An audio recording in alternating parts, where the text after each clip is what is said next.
এর কিন্তু ভয়ঙ্কর পরিণতি অপেক্ষা করছে এই সরকারের বিরুদ্ধে, সরকারের জন্য ধামাচাপা দেওয়ার জন্য বা সেই দৃষ্টি ঘোরাবার জন্য উনি একটা ইস্যু পেয়ে গেছেন, সেইটা নিয়েই উনি নেমে পড়েছেন রাস্তায়।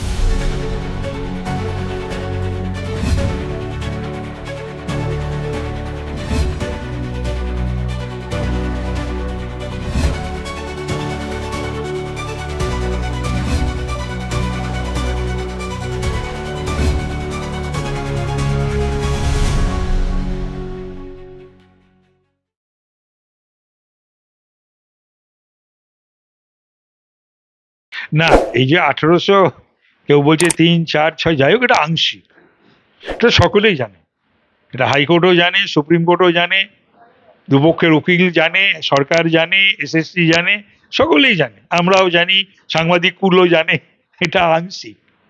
তো এটা এরকম করছে কেন? এই যে লেজে খেলানো এই সকলকে, এই সরকারের, ইভেন হাইকোর্টকে এবং সুপ্রিম কোর্টকে, এর কিন্তু ভয়ঙ্কর পরিণতি অপেক্ষা করছে এই সরকারের বিরুদ্ধে, সরকারের জন্য। এই অযোগ্য প্রার্থীদের লিস্টের মধ্যে দেখা গেছে বেশিরভাগই তৃণমূল সদস্য বা তাদের পরিজনরা, মানে কোথাও গিয়ে জিনিস হয়েছে, এই সরকার দুটো জিনিস করেছে গত 14.5 বছর ধরে। নিয়োগের ক্ষেত্রে দুর্নীতি করেছে, একটা স্বজন পোষণ দুর্নীতি, তাদের আত্মীয় স্বজন, বাড়ির লোক, ছেলে মেয়ে, বউ, ছেলের বউ, স্বামী স্ত্রী। আরেকটা হচ্ছে যে অর্থ নিয়ে, টাকা নিয়ে চাকরি দিয়েছে, যেটা দুটোই গৌরিত অপরাধ, গৌরিত অপরাধ এবং অ্যাট্রাক্টস। ভারতবর্ষে আমাদের যে আইন রয়েছে সেই আইনকে এটা অ্যাট্রাক্ট করে। রাজ্য সরকার কি তাহলে মেনে নিচ্ছে যে নিজেদের আখের গোছাতে গিয়ে এই গোটা এসএসসি প্রক্রিয়াকে তারা কালিমালিপ্ত করে? রাজ্য সরকার কি মানলো না মানলো জানে না, রাজ্য সরকারের জায়গায় নগ্ন যে রূপ, সেইটা বাংলার বা ভারতবর্ষের মানুষের কাছে, সকলের কাছে, পৃথিবীর কাছেও কিন্তু আমাদের এই বাংলা খুবই ছোট হয়ে গেছে, হেয় হয়ে গেছে। এই সরকার সাকসেসফুলি এটা, এখন এরা বাংলা বাঙালির কথা বলে, লজ্জাও করে না এদের। বেহায়ার নাহি লাজ নাহি অপমান, সুজনকে এক কথা মরণ সমান। এরা আবার বাংলা বাঙালির কথা বলে। সারা বিশ্বে বা ভারতবর্ষে আমাদের সব বন্ধু বান্ধব, আত্মীয় স্বজন, বাড়ির লোকজনেরা থাকে, সেখান থেকে খবর আসে, ফোন, এখন তো প্রতিদিনই তো ফোনে কথা হয়, কোনো অসুবিধা নেই। হ্যাঁ, তো সুতরাং সকলে সত্যি কথা, বাংলাকে কি চোখে দেখতো, সব কি সমীহ করতো। আর এই 14.5 বছরে মমতার সরকার বাংলাকে, বাংলার শিক্ষাকে, বাংলার সংস্কৃতিকে, বাংলার মান মর্যাদা সম্মানকে চুলোর দক্ষিণ দুয়ারে পৌঁছে দিয়েছে। এই প্রার্থীদের লিস্টের মধ্যে কিছু যোগ্য প্রার্থীর লিস্টও আছে। জানা যাচ্ছে সুমন বিশ্বাস, তাকে আজকে করুণাময়ীতে পুলিশ আটকে দিয়েছে। না, পুলিশকে নির্দেশ দিলে পুলিশ ইচ্ছার বিরুদ্ধেও করছে, এগুলো ঠিক করছে না। পুলিশেরও আমি বলবো, প্রশাসন পুলিশকেও বলবো যে আপনারাও কিন্তু শুনুন, আপনারাও কিন্তু এই বাংলাকে ঠিক রাখা, অন্যায়ের প্রতিবাদ করা, হ্যাঁ, আপনার পরের প্রজন্মকে ঠিকঠাক জায়গায় রেখে যাওয়া, বাংলার শিক্ষা, বাংলার সংস্কৃতি, যেটাতে আপনি বেড়ে উঠেছেন, বড় হয়েছেন, আপনার পরের প্রজন্ম সেইটাতেই বেড়ে উঠবে, বড় উঠবে। সুতরাং সুমন বিশ্বাসকে যে এইটা করছে, তারপরে তো কোর্ট আবার অর্ডার দিয়ে দিয়েছে, সুতরাং পুলিশের মুখও পড়েছে, সেটা ঠিক করছে না। তা এরা আমার মনে হয় এই অতি বাড়াবাড়ি যারা করে, তারা তাদের কৃতদাস বলবো না দলদাস বলবো, না তৃণমূলের কর্মীদের থেকেও যারা বেশি বাড়াবাড়ি করছে কিছু পুলিশ অফিসার বা পুলিশ কর্মী। অন্য রাজ্যে দেখা যায় যে কতজন চাকরি পেলো সেই লিস্ট বেরোচ্ছে, কিন্তু আমাদের রাজ্যে পৃথিবীর বুকে এই প্রথম, পৃথিবী, আজ সকালে বোধহয় কোথায় যেন বললাম আমি এক জায়গায়, এই পৃথিবীর বুকে এই প্রথম মমতা ব্যানার্জি সৃষ্টি করলেন, সৃষ্টিকর্ত্রী। সবসময় লিস্ট বেরোয়, বহু লিস্টই বেরোয়, সব হচ্ছে যারা যোগ্য তাদের লিস্ট, যারা সফল তাদের লিস্ট। এই প্রথম পশ্চিমবঙ্গ সরকার বা এসএসসি একটা লিস্ট বার করলো, যেটা অযোগ্যদের। এই প্রথম বিশ্বের বুকে কোনো অযোগ্যদের লিস্ট বেরোলো। ছাত্র সমাবেশের মঞ্চ থেকে অভিষেক ব্যানার্জি বলেছেন যে ওনারা গড়ার রাজনীতি করেন, ভাঙার নয়। কিন্তু ওনাদের দলেরই একজন সাংসদ, তিনি স্বরাষ্ট্রমন্ত্রীর মাথা কেটে প্রধানমন্ত্রীর টেবিলে রেখে দেওয়ার কথা বলছেন। এটা কি কোথাও গিয়ে এটা খুনের হুমকি হিসেবে ধরা যায়? না না, ইয়েকে, মোয়াকে ইমিডিয়েট ওর মেম্বারশিপ যাওয়া উচিত, ওকে অ্যারেস্ট করে আমাদের দেশে যে আইন আছে সেই আইন অনুযায়ী ওর বিচার হওয়া উচিত। আর এই অভিষেক কি বললো না বললে তো কিচ্ছু আসে যায় না। অভিষেক এই যে নামটাও যে আমরা নিচ্ছি বা তোমরা নিচ্ছ, এটা তো ওর পিসি মুখ্যমন্ত্রী। তাই অভিষেক কি কোনো ছাত্র রাজনীতি করেছে? ছাত্রদের উদ্দেশ্যে ভাষণ দিচ্ছে, ওই ছাত্র যুব আন্দোলন থেকে উঠে আসা রাজনীতি করা তা তো নয়। তো কি উপদেশ দেবে ছাত্রদের? মহুয়া মৈত্র তো নিজে একজন মহিলা, কিন্তু তিনি নমশূদ্র মতুয়া জাতির মহিলাদের কটাক্ষ করছেন, বলছেন যে ওনারা যখন টাকার দরকার হয় তখন মমতা, আর যখন ভোট হয় তখনই সব সনাতনী।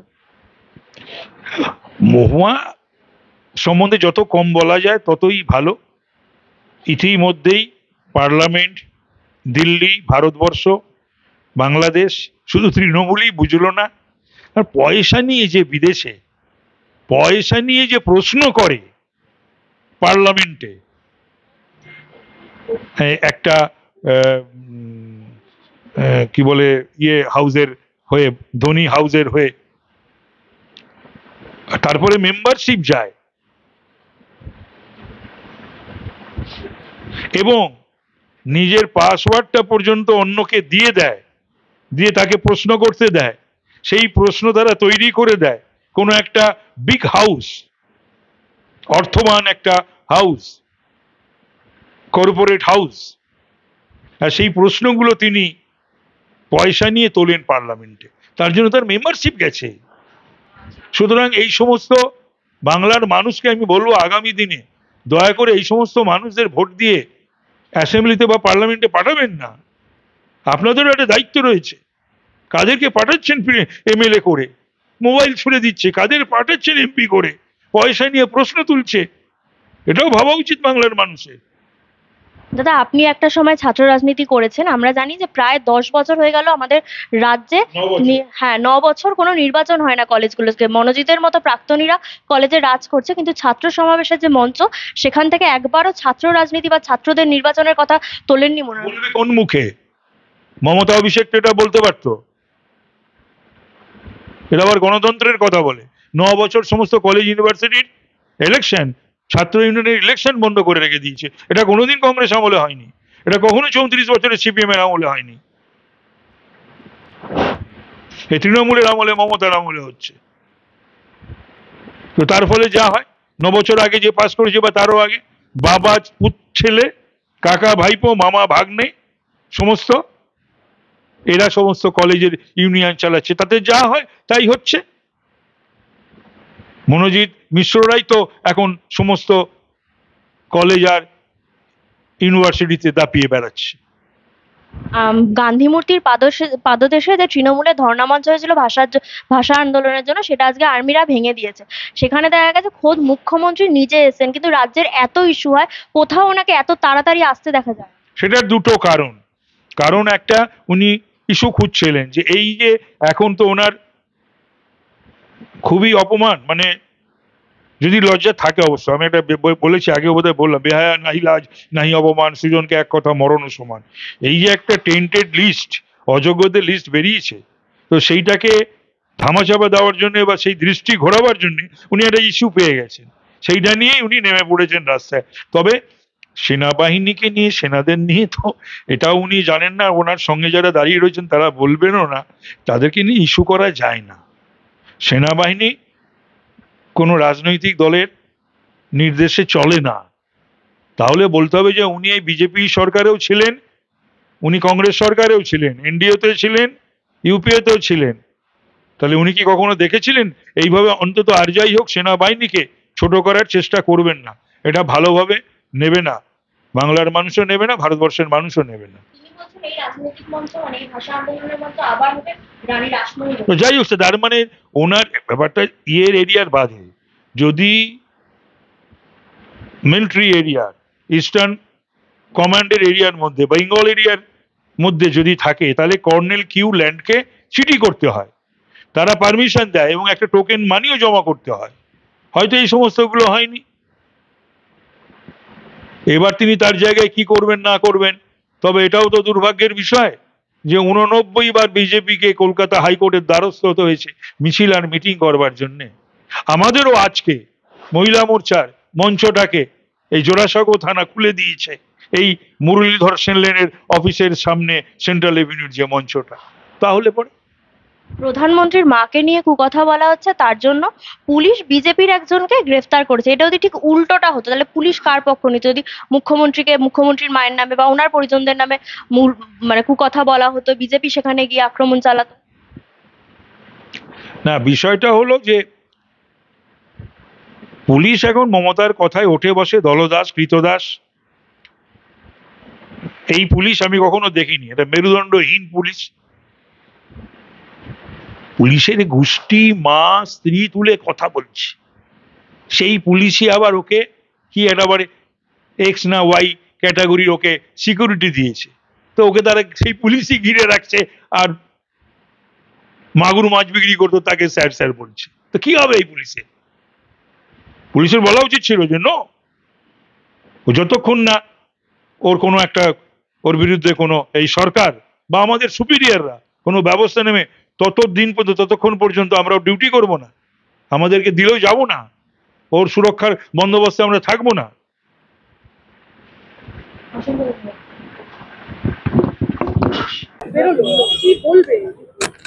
এটা প্রথম কথা হলো যে 1804-এর যে লিস্টটা বেরিয়েছে, 1804 জন, যার মধ্যে আমাদের তৃণমূল কংগ্রেসের চিফ হুইপ তার বৌমাও আছেন।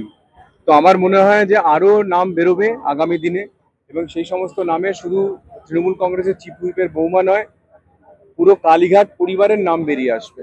এবং সেখানে দেখতে পাবেন যে যে অন্যায় চুরি এরা করেছিল, সুপ্রিম কোর্ট যদি রায় না দিত তাহলে বাংলায় নয় সারা ভারতবর্ষের কাছে এটা ধামাচাপা পড়ে যেত। সুপ্রিম কোর্ট আছেন বলে আমাদের রাজ্যটা এখনো অবধি আমরা কিছুটা হলেও ন্যায়ের বিচার পাচ্ছি। হাইকোর্ট আছে বলে আমরা ন্যায়ের বিচার পাচ্ছি, না হলে আমরা কোনো ন্যায়ের বিচার পেতাম না। সাধারণ মানুষের জীবন একেবারে প্রায় শেষের পথে, তাদের জীবনযাত্রা পুরোটাকেই এই চোরেরা শেষ করে দিয়েছে। হিমন্ত বলছে যে দেখো 1804 জন বেশিরভাগ তৃণমূল বিধায়কের পরিবারের লোক দেখা যাচ্ছে, এবার কি বড় মাত্রা ধরা পড়তে পারে? আমি বললাম না যে পরের যে এগুলো প্রকাশিত হবে সেখানে আপনারা কালীঘাটের পাড়ারও দেখবেন, কালীঘাটের পরিবারের বহু নামের নাম বেরোচ্ছে। শুধু অপেক্ষা করুন, অনেকদিন ধরে অপেক্ষা চলছে। অবশেষে সুপ্রিম কোর্টের রায়তে এটা প্রকাশিত হয়েছে। আগামী দিনে আরো নাম দেখতে পাবেন, সেখানে দেখতে পাবেন যে কালীঘাটের পরিবারের লোকজনের নাম বেরোচ্ছে এক এক করে।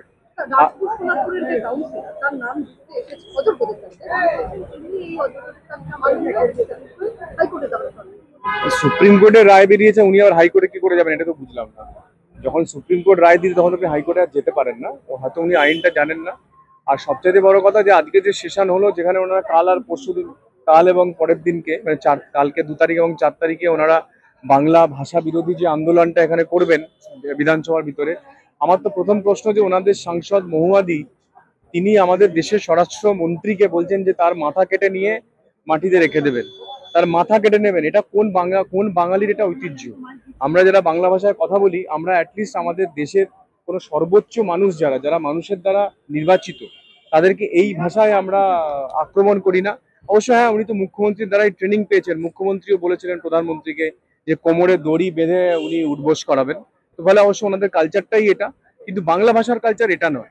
আর আপনারা দেখে থাকবেন, আমি কদিন আগেই 13 তারিখে আমি এতে গিয়েছিলাম, দিল্লিতে ছিলাম, এবং 13 তারিখে দিল্লিতে আমি হঠাৎ করেই গাড়ি থেকে নেমে, আপনারা দেখেছিলেন যে আমি মানুষের কাছে পৌঁছেছিলাম, যেখানে বাঙালিদের সঙ্গে দেখা হয়েছিল, তাদেরকে জিজ্ঞেস করেছিলাম, এবং সেটা পুরোটা আমি পুরো ফেসবুকেতে প্রকাশও করেছিলাম, ফেসবুক টুইটার সব জায়গাতে। সেখানে প্রত্যেকটি বাঙালি বলছেন যে আমরা এখানে সগৌরবে আছি, আমরা সুখে আছি, আমরা শান্তিতে আছি, আমরা কেউ পশ্চিমবঙ্গে এই মুহূর্তে ফিরতে চাই না, কারণ ওখানে কোনো চাকরি নেই, ওখানে কোনো কাজ নেই, আমরা সংসার চালাচ্ছি। দয়া করে মুখ্যমন্ত্রীকে বলবেন যে এই দিল্লিতে এসে যেন আমাদের জীবনটাকে অশান্তি না করে দেয়, আমাদের জীবনে যেন অসুখ ডেকে না আনেন, এই অনুরোধ করছেন দিল্লিতে। আমি তার আগে বম্বেতেও গিয়েছিলাম, কিছুদিন আগে পুনেতেও গিয়েছিলাম, কিছুদিন আগে চেন্নাইতেও গিয়েছিলাম, ব্যাঙ্গালোরেও গিয়েছিলাম। সমস্ত বাঙালিরা তারা এই বিরোধ করছেন, তারা বলছেন আমরা অত্যন্ত ভালোভাবে আছি, শান্তিপূর্ণভাবে আছি, এবং আমি সেই ভিডিওগুলো প্রকাশও করেছি। ফলে এইখানে যেটা ওনারা মিথ্যাচারিতা করছেন, সেটা দিল্লি, বম্বে, ব্যাঙ্গালোর, গুজরাট, চেন্নাই, সমস্ত জায়গাতে তারা তো শুনে অবাক হয়ে যাচ্ছে, এবং তারা বিরোধ করছেন। তারা বলছে আমরা চাই না যে আমরা যেভাবে বেঁচে আছি, আমাদের উপার্জনে আমাদের পশ্চিমবঙ্গের পরিবারের সংসার চলছে, আমরা চাই না এটা নষ্ট হোক। অন্য রাজ্যে অন্য রাজ্যে মানুষ দেখে যে কতজন চাকরি পেল, রাজ্যে এমন একটা পরিস্থিতি তৈরি হয়েছে যে কতজনের চাকরি চাকরি চুরি হয়েছিল। কতজন চুরি করে চাকরিটা পেয়েছিল তাদের চাকরি সুপ্রিম কোর্টের অর্ডারেতে গেল। এই পশ্চিমবঙ্গের দুর্ভাগ্য, যে পশ্চিমবঙ্গ রবীন্দ্রনাথ ঠাকুরকে দিয়েছেন, যে পশ্চিমবঙ্গ কাজী নজরুল ইসলামকে দিয়েছেন, যে পশ্চিমবঙ্গ মানে একটার পর একটা সায়েন্টিস্ট, অধ্যাপক নোবেল নিয়ে এসছে, ইকোনমিক্সে নিয়ে এসছে, সাহিত্যতে নিয়ে এসছে, বিজ্ঞানে নিয়ে এসছে, সেই পশ্চিমবঙ্গতে আজকে শিক্ষকরা চুরি করে স্কুলে ঢুকছে। এটা ভাবতে গেলেও লজ্জা লাগে। আগামী 5 তারিখে শিক্ষক দিবস, তা আমি যেন খড়গপুরেতে শিক্ষক দিবস পালন করব এই কারণে যে ছাত্র আর শিক্ষকের মধ্যে যে শ্রদ্ধাটা নষ্ট হয়ে গেছে। ছাত্ররা দেখলেই ভাববে যে এ কি চোর চোর শিক্ষক না অরিজিনাল শিক্ষক। এটা ভাবতে গেলেই ছাত্রদের মধ্যে অশ্রদ্ধা চলে আসছে। তো সেই অশ্রদ্ধা কাটানোর জন্য আমি আগামী 5 তারিখেতে ছাত্র শিক্ষকদের মধ্যে সবাইকে একসঙ্গে নিয়ে একটা শিক্ষক দিবস পালন এই জন্য করব। বলছি কালকে যখন বাংলা বাঙালি ইস্যু নিয়ে সরকার পক্ষ থেকে করা হবে, তাহলে কি অনুব্রত মন্ডলের কথাটা কি উঠে আসবে? উনিও তো বাংলা ভাষায় বেশ কিছুদিন আগে পুলিশের কুরুচিকর মন্তব্য না করেছিলেন। দেখুন, ওই অত নিম্নমানের কথা বলতে আমারও লজ্জা লাগে, আর ওটা নিয়ে আলোচনা করতে আমারও লজ্জা লাগে। আমার খুব কষ্ট লাগে যে যারা আমার পুলিশের ভাইয়েরা আছেন, বোনেরা আছেন, তারা কিভাবে ঘরেতে মুখ দেখাচ্ছেন, মানে তারা সংসারটা কি করে চালাচ্ছেন, আমাদের পুলিশ ভাইয়েরা বোনেরা, এটা ভাবতে গেলে খুব লজ্জা লাগে। আমি খুব লজ্জিত বোধ করি ওনাদের জন্য। এই প্রকারান্তরে যে